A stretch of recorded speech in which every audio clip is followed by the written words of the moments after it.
मलिक साहब, कैसी रही तकरीब ओवरऑल? एक तो ये कि जो नई रिवायत बल्कि 40 साल के बाद ऐसा होना कि इंडोर तकरीबात का, उसमें फिर एक आजमाइश ये भी होगी ना कि किसको अकोमोडेट किया जाए, किसको बाहर रखा जाए।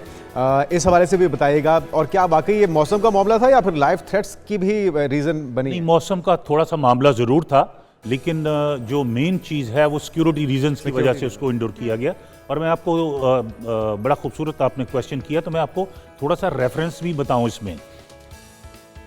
ट्रंप साहब के ऊपर एक तो वैसे भी लाइफ अटेम्प्ट हो चुके हैं, और फिर जो उनकी बातें हैं, जो उनके स्ट्रॉन्ग स्टैंड्स हैं कुछ नेशनल सिक्योरिटी इश्यूज पे, वो रेलेवेंट हैं उसके John F Kennedy, president Kennedy के साथ। जी। और प्रेसिडेंट कैनेडी ने चैलेंज किया था CIA को, और उन्होंने थ्रेट किया था कि मैं इसको डिसमेंटल कर दूंगा, और उसके चंद रोज बाद उनको ख़त्म कर दिया गया। अब इस दफ़ा सेकंड टाइम जब डोनाल्ड ट्रंप साहब प्रेसिडेंट बने हैं, तो उनकी टोन थोड़ी सी सेंसिबल और माइल्ड है, but that does not mean कि उन्होंने अपने इदारों को चैलेंज नहीं किया। उन्होंने ऑलरेडी एक पॉलिसी स्टेटमेंट इलेक्ट होने के बाद दी थी कि इस मुल्क में ट्रू सेंसरशिप जो है उसको मैं ख़त्म करूंगा, चाहे वो इंडिविजुअल्स पे हो, चाहे वो इदारों पे हो, चाहे किसी पे भी हो। कोई इदारा अगर सेंसरशिप इन्फोर्स करने की कोशिश करेगा, अगर इंडिविजुअल करेगा, that will be arrested, prosecuted and sent to jail.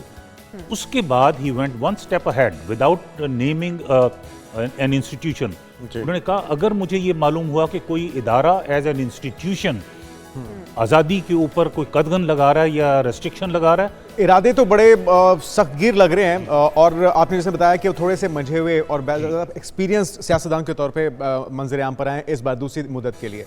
लेकिन क्या हमने माजी में देखा जिस तरह से कि जो भी फैसले होते हैं वो पेंटागन के असरअंदाज होते हैं, सुदूर के ऊपर, ना कि सुदूर के फैसले उनके ऊपर असरअंदाज हों।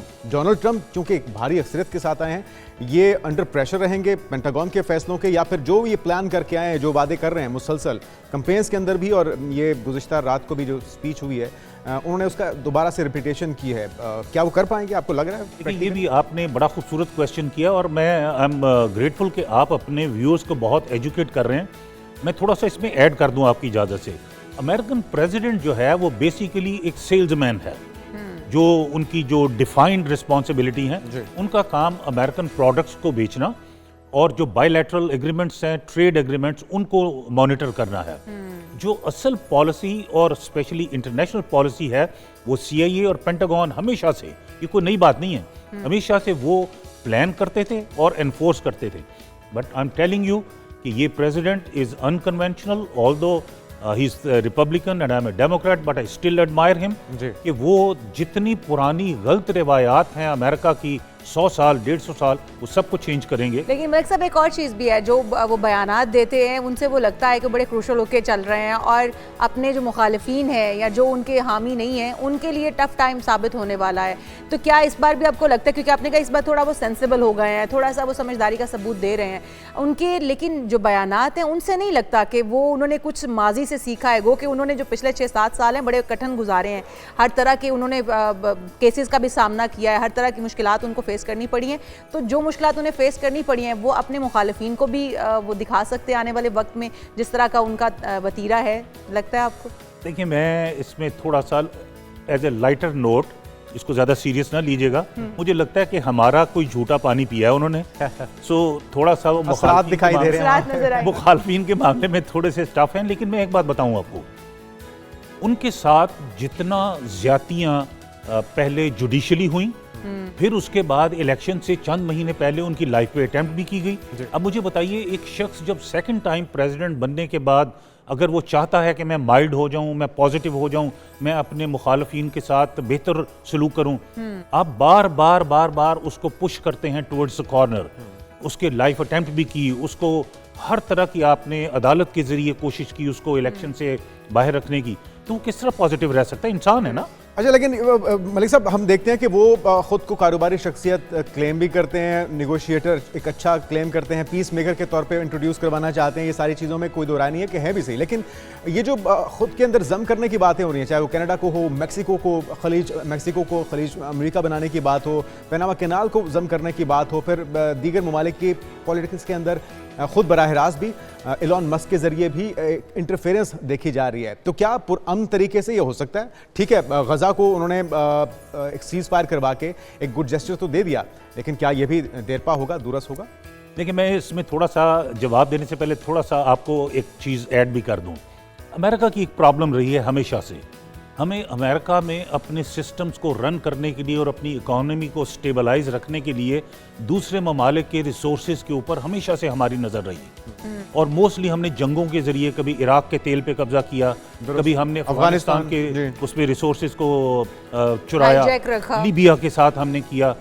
अब चूंकि डोनाल्ड ट्रंप साहब एक कारोबारी शख्सियत हैं, वो जंग पे बिलीव नहीं करते हैं, और ये even as a political rivalry मैं ये स्ट्रांगली एडमायर करता हूं कि वो पीस पे बिलीव करते हैं। लेकिन पैसा तो हमें चाहिए अपनी इकोनॉमी में पंप इन करने के लिए। अब वो पैसा कहां से आएगा? जंगें तो हमने करनी नहीं। लेकिन वो अपनी स्पीच में कह रहे थे, we will fight fight fight and we will win win win. तो वो फाइट किससे होने जा रही है? क्या वो बातों की हद तक है या फिर अमली फाइट नहीं होगी? ये भी मैं आपको गारंटी कर रहा हूं। बल्कि कल देखिएगा, अगर दिन चढ़ने के बाद उन्होंने पहला जो एग्जेक्टिव ऑर्डर साइन करना है वो यूक्रेन की वॉर के फंडिंग कंप्लीटली बंद करनी है, और ये भी उनका एक कमिटमेंट था।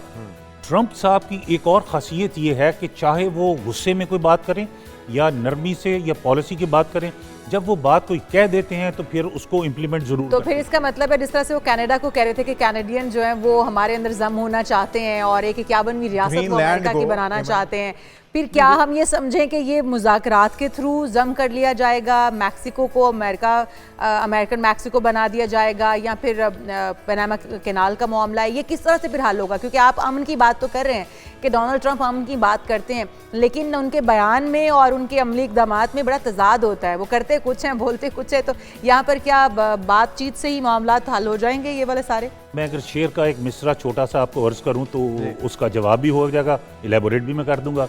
हजारों ख्वाहिशें ऐसी कि हर ख्वाहिश पे दम निकले। देखिए, कनाडा को जम करने की उन्होंने बात की। कनाडा क्यों अमेरिका में जम होना पसंद करेगा? पहली बात तो ये लीगली और टेक्निकली पॉसिबल नहीं है। टैरिफ्स की बात कर रहे हैं, टैक्सेस की बात कर रहे हैं। टैरिफ की बात तो आप कर सकते हैं, लेकिन Canada is not an independent country. Canada का स्टिल जो हेड ऑफ स्टेट है वो किंग चार्ल्स है। सही। अब कनाडा के लोग तो खुद भी इस चीज़ को डिसीजन नहीं कर सकते हैं। अगर वो इलेक्टोरल प्रोसेस से उसके हक में, अमेरिका के हक में वोट देते हैं, तो साइन करने के लिए वो लेजिस्लेशन जाएगा किंग चार्ल्स के पास। क्या वो साइन करेंगे? सवाल ही पैदा नहीं होता। प्रैक्टिकली पुराने तरीके से मुमकिन ही नहीं है। और वैसे भी जो कैनेडियंस, मैं समझता हूँ कि चंद वो लोग जिनको प्रॉब्लम्स हैं, यूथ है जो इनसिक्योर है अपने फ्यूचर के लिए, वो शायद सोच सकते हैं। और वैसे भी डायरेक्ट बरतानिया के साथ जंग हो जाएगी अदरवाइज। एग्जैक्टली। और फिर तीसरी बात मैं आपको इकोनॉमी वाइज मैं आपको बताऊं, मेरा एज एन अमेरिकन सिटीजन 40% मेरी इनकम का डायरेक्ट टैक्सेस में जाता। कनाडा में आप 21%, 20% टैक्स देते हैं। क्या कैनेडियंस का दिमाग खराब है कि वो 20% वो अपने टैक्सेस में इतने गुना इजाफा कर रहे हैं? वो चैरिटी स्टेट है। और दूसरी बात, जो एक मैं मेडिकेशन यूज करता हूं अपनी किडनीज के ट्रीटमेंट के लिए, मैं आपको एक प्रैक्टिकल एग्जांपल दे रहा हूं। 1 महीने की जो दवाई है वो मुझे अमेरिकन सिस्टम के अंदर तकरीबन $3000 की सिर्फ एक दवाई 1 महीने की मिलती है। कनाडा में वही चीज $700 की मिलती है। Why would they come and join तो नहीं है मोर एक्सपेंसिव? अच्छा मलिक साहब, क्योंकि डोनाल्ड ट्रंप एक और भी जो उनका काम है दूसरे ममालिक की सियासत में डायरेक्टली और इनडायरेक्टली इंटरफेयर करना। पाकिस्तान के अंदर भी बहुत सारे लोग जो हैं वो ये समझते हैं, या पाकिस्तान पूरा ये समझता है कि डोनाल्ड ट्रंप साहब की अब सियासत में आने के बाद एक हम देखेंगे कि एक उनकी डायरेक्ट इन्वॉल्वमेंट होगी पाकिस्तानी सियासत के अंदर। और इमरान खान साहब भी शायद उम्मीदें लगाए बैठे हैं, पीटीआई के दोस्त लगाए बैठे हैं कि वो जल्द से जल्द बाहर आ जाएंगे। क्या लगता है आपको कि पाकिस्तान के अंदर भी वो इंटरफेयर करेंगे और किस हद तक कर सकते हैं? मैं फिर वही शेर पेश करूंगा आपकी इजाजत से, हजारों ख्वाहिशें ऐसी कि हर ख्वाहिश। ये तो चले पीटीआई वालों की हो गई। लेकिन देखिए, नोइंग डोनाल्ड ट्रंप, अगर उनके दिमाग में एक ये चीज बैठ गई कि मुझे ये एक्शन लेना है, तो वो राइट और रॉन्ग बाय हुक्स और क्रुक्स वो करेंगे। लेकिन एज ऑफ टुडे उन्होंने इस पॉइंट पे कोई ना पॉलिसी स्टेटमेंट दिया है, ना पर्सनल उन्होंने अपने फीलिंग्स का इजहार किया है। So as of today, as of now, अगर उनके दिल या दिमाग में ऐसी कोई बात है तो ये सिर्फ वो जानते हैं या उनके बहुत करीबी लोग जानते हैं। अभी तक अमेरिका में ऑफिशियली या डोनाल्ड ट्रंप साहब ने, प्रेसिडेंट ट्रंप ने फॉर्मली या पर्सनली उन्होंने ये नहीं कहा कि मैं पाकिस्तान में इंटरफेयर करूंगा। और वैसे भी उनके एग्जीक्यूटिव ऑर्डर्स की जो है जुरिस्डिक्शन अमेरिका के अंदर है, पाकिस्तान के अंदर नहीं। वो उनका नारा भी यही है ना कि अमेरिका फर्स्ट, तो क्या अमेरिका फर्स्ट। उसके अंदर कहीं ना कहीं कोई ऐसा मफाद उनका वाबस्ता है इमरान खान से, तो वो तो बाजार दिखाई नहीं देता, तो फिर ऐसा वो क्यों करेंगे? देखिए, उसमें मैं एक चीज़ आपको क्लैरिफाई ये भी करता चलूँ, और it's a very very sensitive point. पहली बात तो ये कि प्रेसिडेंट ट्रंप की by nature being a businessman, और थोड़ा सा उनको जो पिछले एक्सपीरियंसेस भी हुए हैं, वो मिलिट्री एस्टेब्लिशमेंट्स के साथ डील करना नॉर्मली प्रेफर नहीं करते। वो स्ट्रेंथन करना पसंद करते सियासी हैं कुव्वतों के पॉलिटिकल साथ। इंस्टीट्यूशंस को। लेकिन बदकिस्मती ये है कि कल रात तक का जो मैं आपको बता रहा हूँ कि जो पाकिस्तान की पॉलिटिकल गवर्नमेंट थी, उनके कोई direct relationship connections president Trump के साथ एस्टेब्लिश नहीं लेकिन हुए थे। मलिक साहब, एक चीज़ तो पॉजिटिव होगी कि जो एक सर्द मोहरी हमने देखी है जो बाइडन के दौर में शुरू में खान साहब के कॉल्स अटेंड ना करना, फिर कोई सी बाकायदा वज़ीर ख़ारजा तक का पाकिस्तान ना आना, और एक खिंचाव का माहौल देखना, उसमें तो आपको लगता है कि एक बेहतरी आएगी, एक ताल्लुकात में पहले की निस्बत गर्मजोशी कंपैरेटिवली हम देख सकते हैं, एक्सपेक्ट कर सकते हैं?